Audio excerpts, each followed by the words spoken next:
puji syukur kita tidak hentinya kepada Allah Subhanahu wa Ta'ala, karena di hari ini kita masih diberikan nikmat sehat, keselamatan sehingga bisa berkumpul pada siang hari ini untuk melaksanakan kegiatan press conference kasus yang cukup menghebohkan.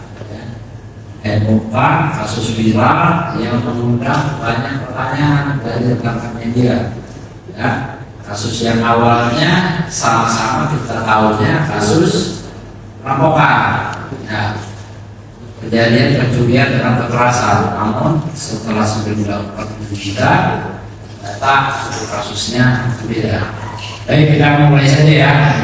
Untuk kasus itu yang terjadi pada hari Sabtu 31 Mei 2025, kurang lebih pada pukul 23.00, kasus pembunuhan berencana pasal 340 junto 338 KUHP, mana kejadiannya terjadi di Uri Anggrek Blok G10 nomor 11 RT 9 RW 8 Kelurahan Kritik Kecamatan Walangraka, Kota Serang, Banten. Korban sendiri diketahui atas nama Petri Sihombing, usia 33 tahun, lahir di Purbatua 2 Mei 1992, kerjakan di rumah tangga, alamat sesuai dengan TKP tadi. Ya, kejadian tadi kronologis adalah kejadian pembunuhan berencana. Demikian KompasKotaNews.com melaporkan dari Serang, Banten. Karena kita sudah memeriksa beberapa saksi. Ada 12 saksi yang kita periksa. Dari mulai kejadian awal hari Minggu, ya, kita melakukan beberapa pemeriksaan kepada saksi-saksi, termasuk juga dengan olah TKP. Kita juga melakukan penyelidikan bersama-sama dengan Reskrim Polda, kemudian dari unit Reskrim Polsek Mata, kemudian diambil kesimpulan bahwa telah terjadi adanya dugaan tindak pidana pembunuhan yang diketahui pada hari Minggu 1 Juli 2025 sekitar jam 4:20 di Komplek Uri Anggrek Blok B10 nomor 11 RT 9 RW 8 Kelurahan Kritik Kecamatan Walangraka, Kota Serang, yang dilakukan oleh tersangka, ya, Wanson Prasetyadi, yang dalam hal ini adalah suami dari korban Petri Sihombing. Adapun cara tersangka melakukan tindak pidana terhadap korban biasanya yaitu dengan cara awalnya pelaku mencekik, membekap korban dengan tangan, kemudian terjadi perlawanan, korban berusaha minta tolong, namun pelaku langsung menirikan kelamin ke pada korban. Yang awalnya dia bekap pakai tangan, kemudian terjadi perlawanan, ada kelambu di kamar, langsung diberikan muka korban. Selanjutnya menjerat leher korban dengan menggunakan tali tampar yang ada pada kelambu sampai dengan korban kehabisan napas dan menyebabkan meninggal dunia.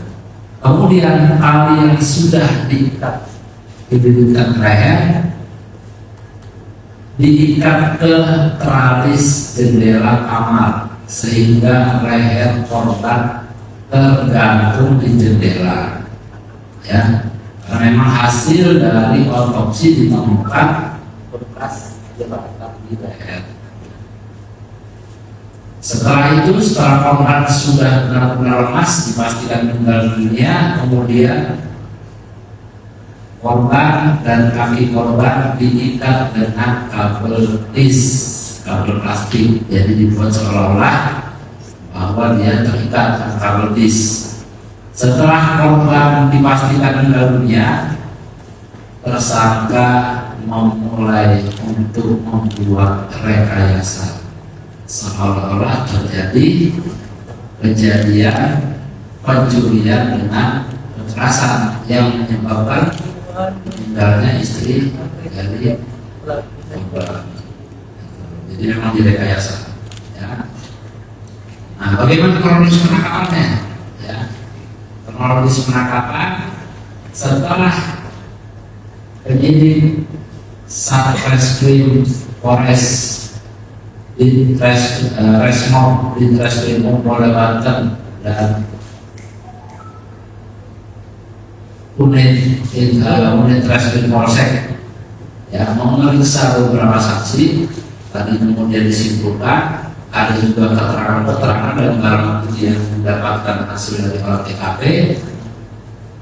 Pelaku merasa bahwa perbuatannya sudah diketahui oleh penyidik dan dia pelaku bercerita kepada keluarganya mengakui perbuatannya. Namun kita sudah lebih dulu mengetahui bahwa memang suami korban lah pelakunya. Kemudian setelah pelaku menceritakan kepada keluarganya, personil gabungan baik dari Polda, Polres, Polsek segera melakukan penangkapan di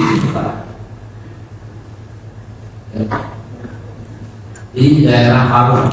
Ya, karena pada saat itu pelaku akan keluar rumah dan sempat pelaku sempat keluar rumah, kita juga sudah mengikuti membuntuti, jadi takut khawatir bahwa pelaku akan melarikan diri. Untuk barang bukti yang berhasil kita amankan yaitu ada 1 setel pakaian, kemudian 1 pakaian korban, 1 buah kelambu warna merah muda. Jadi kelambu inilah yang dililitkan di muka korban. Kemudian ada 3 unit HP merek Oppo, 4 buah talitis tadi yang dipakai dibuat seolah-olah bahwa korban, istrinya maupun pelaku mengikatkan diri. Ya. Kemudian ada 1 buah tali tambang warna kuning, 1 buah karung emas, 2 buah anting emas, 1 buah karung ukuran besar, 1 buah plastik hitam dan 2 pasang kaos kaki. Ini kita amankan karena berhubungan dengan kejadian perkara. Yang pasti digunakan untuk menjerat korban adalah tali dan kelambu.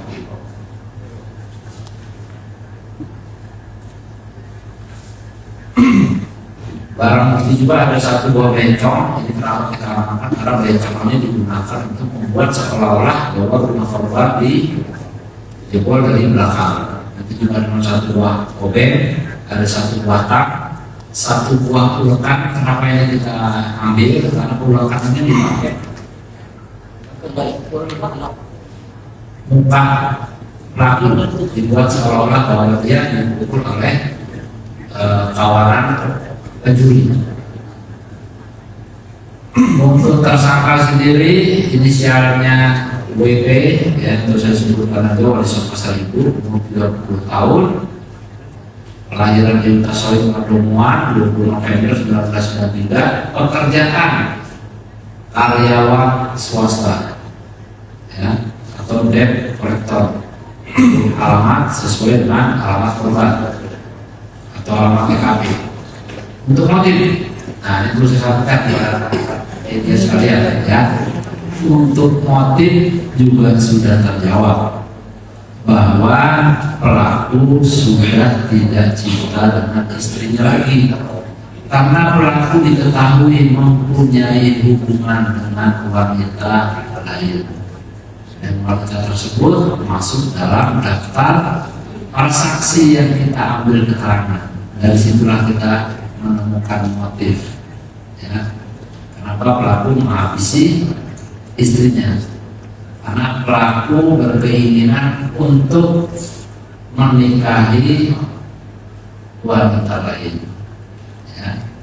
Dan dia juga berkeinginan untuk ketika dia tidak sama istrinya, hak asuh ada di pelaku, maka pikiran dia harus menghabisi istrinya.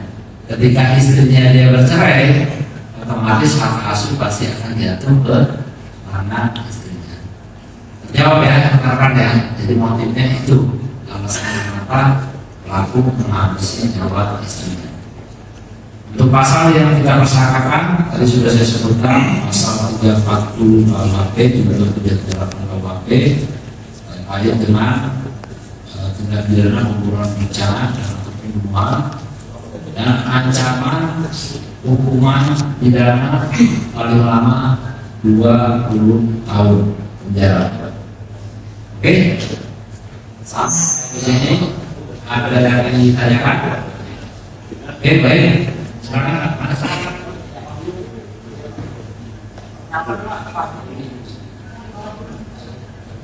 Oh ya.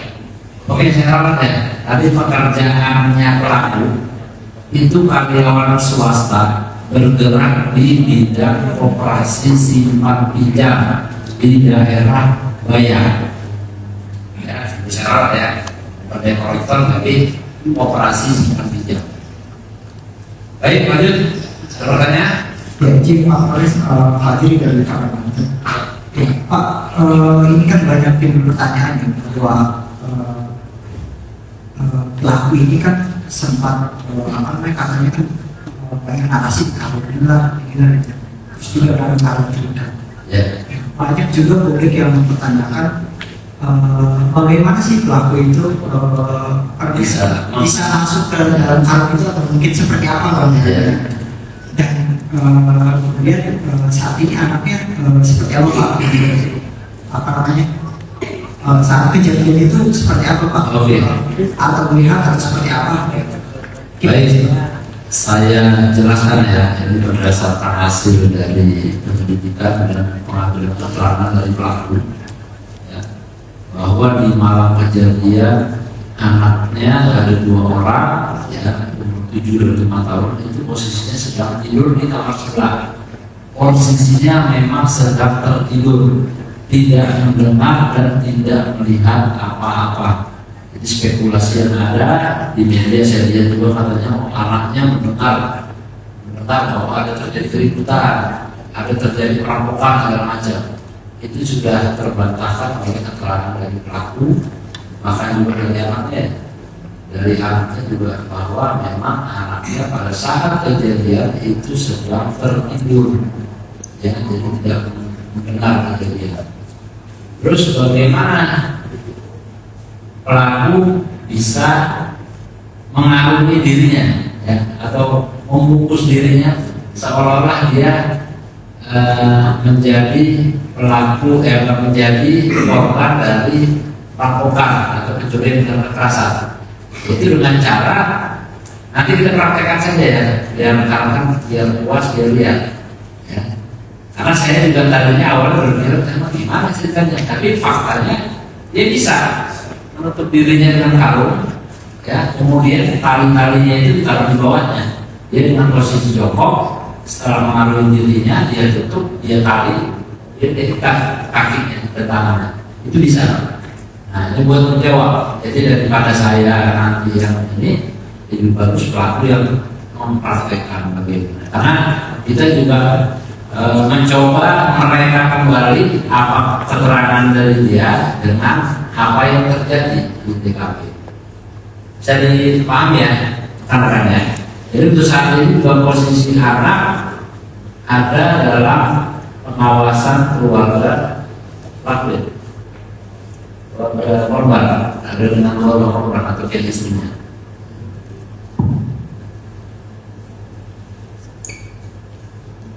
Oh ya, ya. Jadi dari apa? P2 TP2A itu lagi baru komunikasi karena masih ada efek trauma dengan ada peristiwa ini. Baik, yang lain? Ya, sekarang izin Pak Kapolresta, salam presisi dari Abu Jalil Pak di Bandung Semarang. Mempertanyakan apakah pacar atau saksi tambahan dari si pelaku ini sudah dilakukan penyelidikan atau sudah dipanggil di Mapolres Tasken. Terima kasih Pak, salam presisi. Baik, terima kasih Mas Agus. Ya, jadi untuk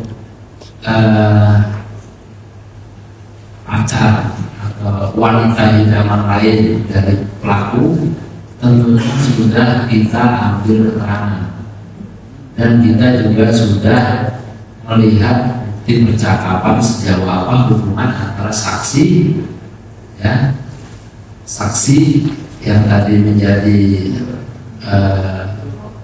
teman wanitanya dengan pelaku.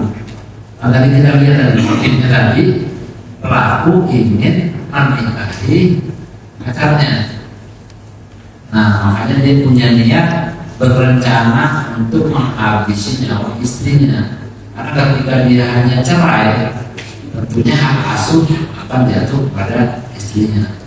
Dia pengen menikahi pacarnya, namun juga tetap pengen menguasai anak-anaknya. Itu pacarnya sudah kita minta keterangan dan kita sudah juga lakukan penyelidikan sejauh mana keterlibatan dari pacarnya dalam hal kasus ini. Baik, cukup ya, silakan.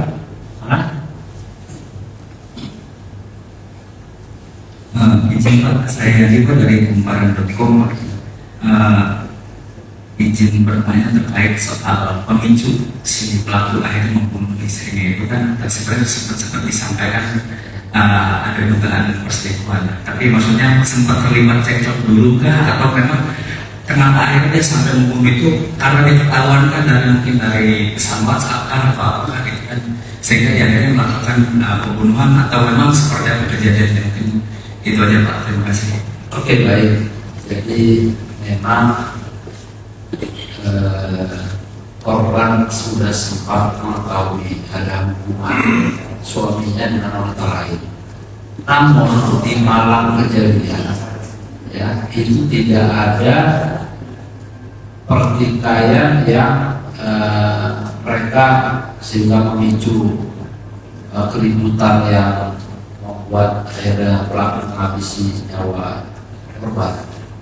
Namun ini bisa kita buktikan bahwa pembunuhan berencana. Jadi dari mulai dia pulang dari Bayak tadi ke rumahnya, dia sudah ada niatan untuk menghabisi nyawa istrinya.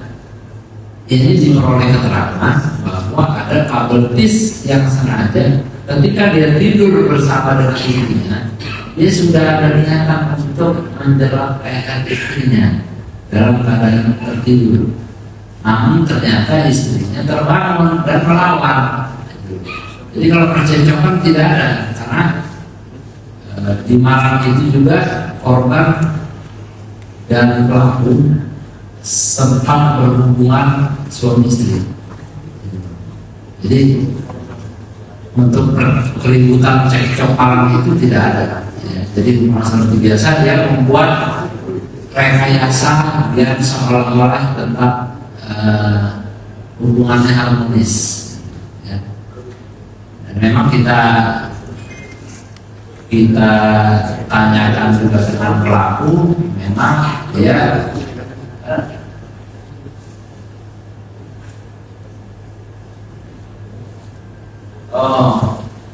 oh ya, dia sempat, istrinya sempat ketika habis berhubungan dia merasa lapar, kemudian minta suaminya untuk dibesarkan makanan. Namun suaminya tidak mau membesarkan makanan. Nah, ada kata-kata yang menurut pelaku yang menyakiti perasaannya. Ya, dibilang katanya cuman mau duit istrinya saja, atau mau kondol lah bahasanya. Saya mau jelaskan ya. Nah itu kata-kata yang menyinggung perasaan. Tapi dari awal rangkaiannya itu memang dia sudah rumah untuk menghabisi nyawa ketuanya. Baik. Emang ini Terakhir ya. Saya ada pada yang Yusuf. Tadi kan pelaku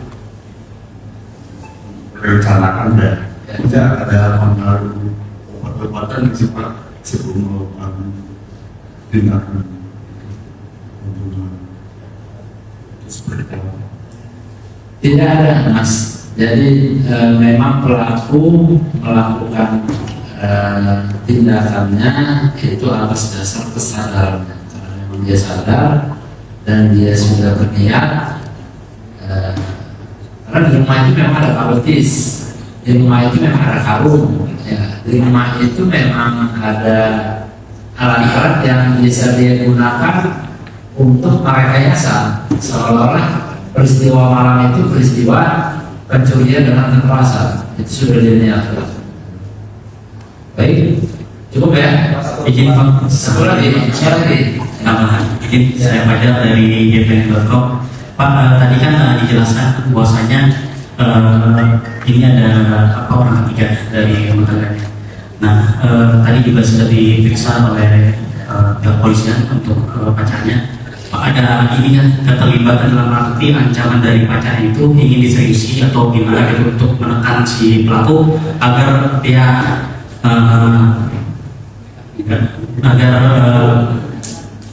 pelaku membunuh si istrinya gitu. Kemudian karena rekayasanya terbilang sangat hampir rapi ya Pak ya. Ada keterlibatan yang lainnya sih Pak, kayak misalkan ada barang-barang atau data pribadi kan yang tercecer di sepanjang jalan masuk ke perumahan korban dan pelaku. Ada keterlibatan yang lain atau lanjut bagian gitu. Mungkin terima kasih. Baik, itu sudah kita lakukan pendalaman. Ya. Memang dari pihak pacar pelaku ini memang ada niatan untuk minta dinikahi, karena selama ini hanya hubungan pacaran, tapi sudah selayaknya hubungan suami istri. Ada niatan dari saksi, ya, saksi R namanya, saya sebutkan saksi R, itu ingin dinikahi oleh pelaku. Atas dasar inilah makanya pelaku juga merasa karena dia sudah tidak ada percocokan lagi dengan istrinya, kayak timbul dan niat dari dia, memang niat dia untuk menikahi pacarnya. Terus kemudian kaitan dengan pihak-pihak atau orang-orang lain yang turut serta dalam membantu ini, dalam kasus ini sudah kita cek, tidak ada orang lain yang membantu merekayasa terjadinya pembunuhan berencana atau merekayasa kejadian seolah-olah terjadinya kejadian pencurian dengan kekerasan. Tidak ada, murni semuanya dilakukan oleh pelaku. Cukup ya? Oke. Karung, ya nanti kita nih, saya kasih kesempatan nanti biar rekan-rekan nanti lihat bagaimana dia bisa mengikat dirinya sendiri dengan karung.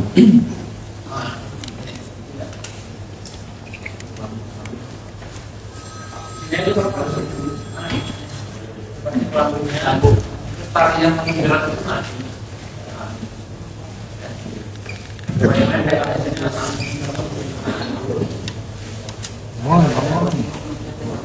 ya, ini saya angkat ya. Jadi tadi saya jelaskan bahwa dia berusaha membongkar mulut korban. Namun karena korban melakukan perlawanan, kemudian dia ambil rambu ini diberikan ke orangnya. Kemudian setelah itu menggunakan tali ini untuk menjerat leher dari korban. Satu, dua, tiga. Cukup. Oke, Pak. Cukup. Oke. Masuk karung Pak. Oke. Pelaku kita coba ya. Di sini adalah Mundur. Pajar mundur, Pajar. Pajar mundur, Yance mundur, Ce.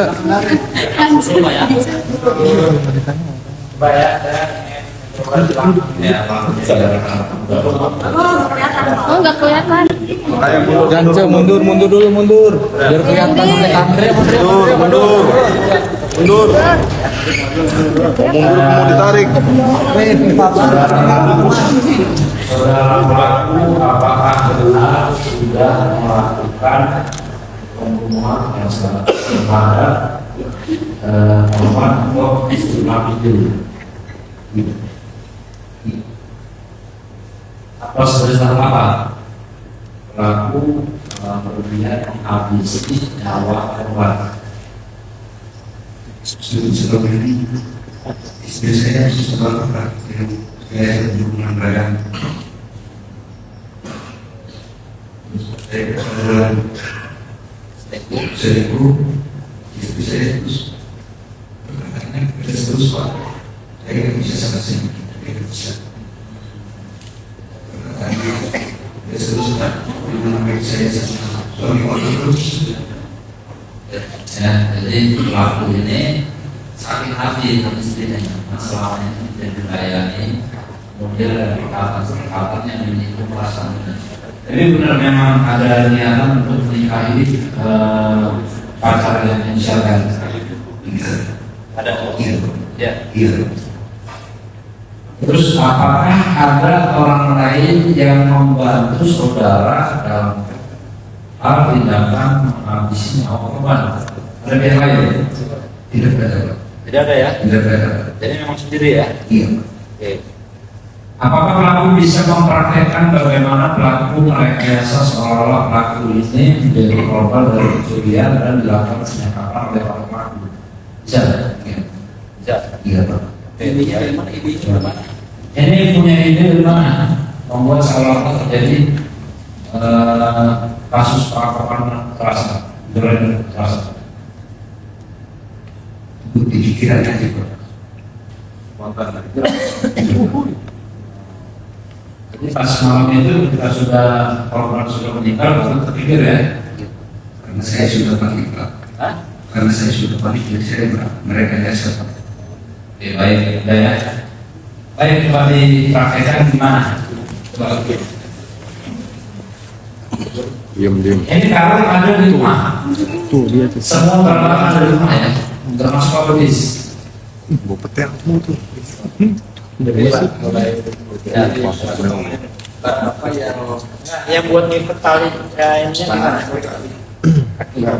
belum kamu masuk sekarang apa aja yang disiapkan? Bocor. Sebelum apa?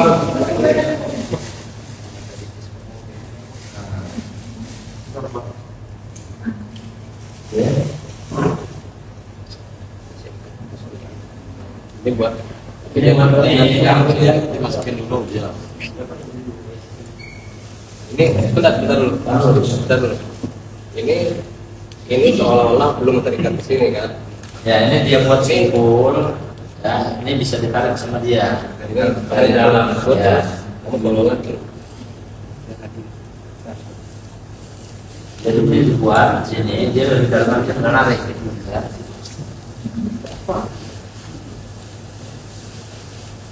Kamu bikin.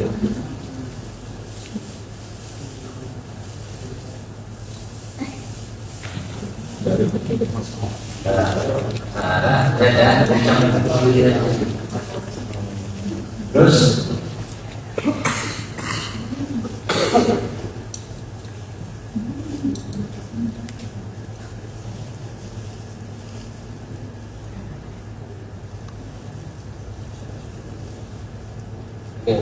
yang kemudian siapkan dari luar. Saya tarik dari dalam. Agak. Bagaimana? Jelasin. Kamu ngomong aja. sudah bikin simpul di dalam ya, di dalam karung ya. Masih di luar, simpulnya di luar. Oh, di luar. ke dalam. Jadi kamu masukin ke sini, dalam dia keluar. Ini seperti ini. Terus Baru saya dari dalam. dari dalam. Berarti si karung sudah terikat dengan pis yang kamu siapkan tadi di luar. Ya, ini. Ya. Sekarang harus dibuka ini ya. Dia ngikat. Kalau ini dia nggak tahu, biar dia tahu ngikatnya di mana, ngikat tangannya. Dulu.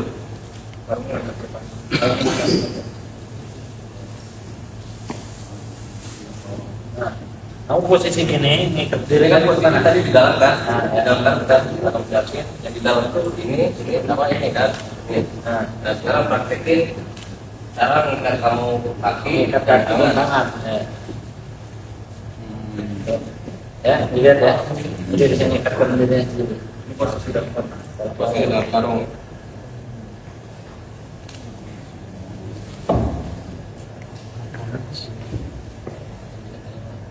Nah, disimpulkan dari kakinya. Nah, setelah itu ini tangan. Kalau gitu ya, nah, dimasukin dulu, seret. Nah, terus tangannya. Coba dilihatin tangan. Udah, apa kaki tadi tangannya. Nah, sekarang saya coba nih simpul.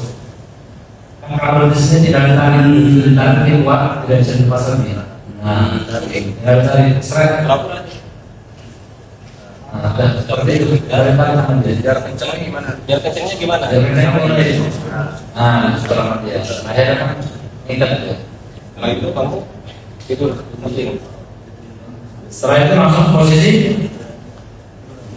Nah, ini posisi yang ditemukan oleh saksi-saksi di sekitar TKP. Ya, ada pintu belakang yang terbuka dan yang terbuka posisi. Ya, karena cukup leluasa dari mulai jam 11 malam sampai jam 4 pagi. Ya, rekayasa. Ya, karena ya. Di sini.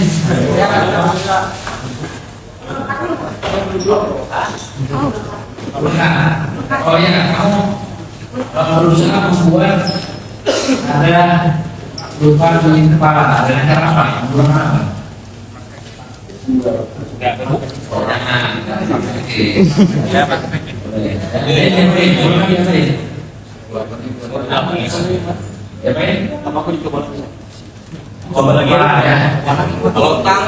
Kalau tang di mana? jepit leher, jadi biar ada luka. Jangan ada luka, salah di jerat gitu. Jadi memang dibuat PKL. Oke,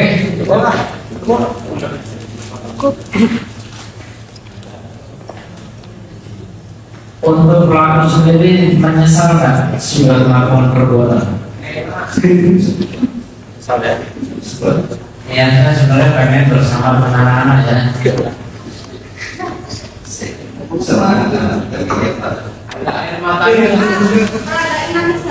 Air matanya ada nggak itu Pak?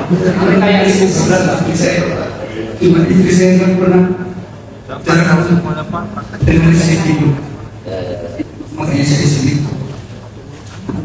baik, oke, ya, boleh. Oke. Baik, rekan-rekan. Cukup. Terima kasih. Secara singkat bisa. Anggota pakai suaranya jangan. Baik, yang saya sampaikan kepada seluruh rekan, hari ini kita masih respon perkara terjadinya pembunuhan berencana yang terjadi di hari Sabtu di komplek rumah Anggrek, ya, di mana pada saat kejadian waktu itu kita melihat adanya peristiwa perampokan pasal yang menyebabkan adanya pembunuhan. Namun setelah dilakukan penyelidikan yang dalam, Satreskrim Polres, Polres Jaya, dari Polres Purwakarta Kemudian disimpulkan bahwa suami korban adalah pelaku yang sudah direncanakan. Tadi kita sudah sama-sama melihat bagaimana pelaku merekayasa ya, kegiatan tindakan berencana dibuat seolah-olah kejadian pencurian kekerasan. Nah, bagaimana cara pelaku sendiri untuk menghabisi nyawa korban? Jadi dengan cara menggunakan tangan. Jadi dengan menggunakan tangan berusaha untuk menutup mulut dan hidung korban, namun terjadi perlawanan. Akibat adanya perlawanan, korban juga ternyata ada bekas pelaku ada bekas luka cakaran dari korban. Ya. Kemudian karena panik, akhirnya dia mengambil kelambu yang ada di kamar, kemudian dililitkan di kepalanya sampai bisa dia pastikan bahwa korban tidak lagi bernapas atau menangis. Untuk motif tadi kita juga sudah dengar bahwa pelaku ini sakit hati, kesal dengan istrinya, tidak pernah dilayani, dan pelaku ini juga mempunyai hubungan dengan wanita lain dan dia ingin menikahi pacarnya atau wanita lain. Dia sudah direncanakan itu. Ya, pelaku dari hasil keterangannya memang sudah punya niatan untuk menghabisi nyawa istrinya. Kenapa kita ini kan kenapa harus dihabisi? Karena dia pengen hak asuh atas anaknya harus di tangan dia. Makanya jalan satu-satunya harus dia habisi nyawa istrinya. Karena ketika dia bercerai atau pisah, pasti hak asuh ada di tangan istrinya. Pembunuhan pergi keluar rumah terus minta tolong itu dicuri. Karena keterangannya pada saat sudah pagi, pelaku itu berteriak meminta tolong dan ini kemudian yang didengar oleh anak korban. Nah, itulah dia akhirnya menyuruh anaknya untuk minta tolong ke tetangga, ke tetangganya. Tapi anaknya tahunya ya setelah sudah pagi. Ini sendiri sudah direncanakan tapi merencanakan ini sampai sejauh ini tidak ada, hanya sebatas hubungan antara pelaku dengan saksi. Hubungannya itu berapa tahun? Hubungannya Dari 2023, karena memang si saksi ini tinggalnya di Bayah, si pelaku kerjanya di Bayah, seminggu sekali dari pulang ke Kota Serang. Ini direncanakan sejak kapan?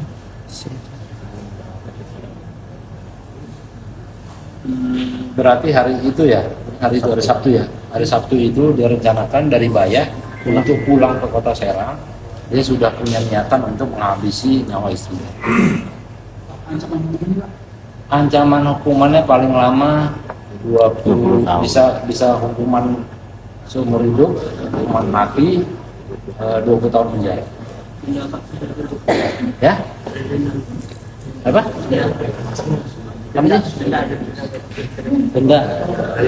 Denda berapa?